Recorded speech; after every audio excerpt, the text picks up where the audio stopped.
Zsuzsának átadom a mikrofont, hogy erről többet mondjon nekünk. Szeretettel üdvözlök mindenkit, és annyira csodálatos, hogy itt vagyunk, és megszülettünk, és élünk, és mi tudjuk, hogy Istennek egy célja van velünk, és azért teremtett meg bennünket.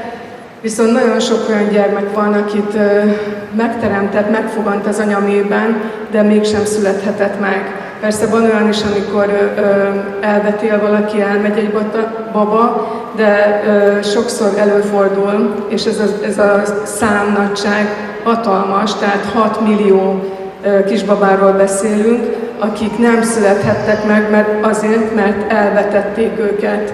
És ezek az emberek hiányoznak, nagyon is hiányoznak innen mellettünk.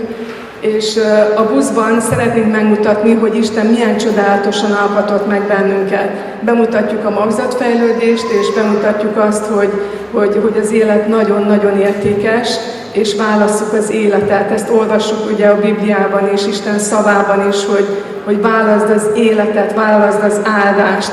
És hogyha nem azt választjuk, akkor a halál és az átok van. És több könyvünk is van, amit csak kettőt szeretnék bemutatni. Az egyik az ártatlan vér kiontása, tehát hogy hatalmas következménye van annak, hogyha elvetetjük a gyermekeinket, és nagyon sokan érintettek vagyunk. Tehát még hogyha mi magunknak nem is volt abortuszunk, de a családunkban lehetett, és a társadalomban hatalmas számban volt, úgyhogy ez egy hatalmas missziós terület. Úgyhogy dolgunk van nekünk keresztényeknek, mert Isten a saját képmására teremtett meg minket, és azt akarja, hogy minden ember megszülessen.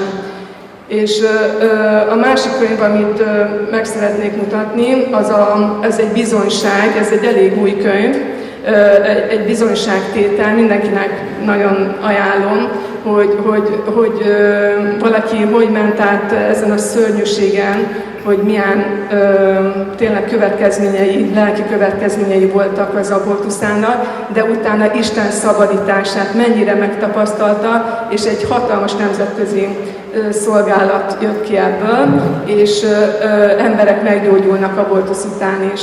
Úgyhogy akit érdekel ez a téma, az jöjjön fel a buszra, mi ott leszünk általában az előadások után, elmondjuk a szolgálatunkat, lelki gondozunk is, és imádkozunk is, és van egy hölgy, most éppen a buszon is ott van, akinek egy új kezdeményezése van, illetve ez egy nemzetközi kezdeményezés, csak most Magyarországon ő a vezetője, 40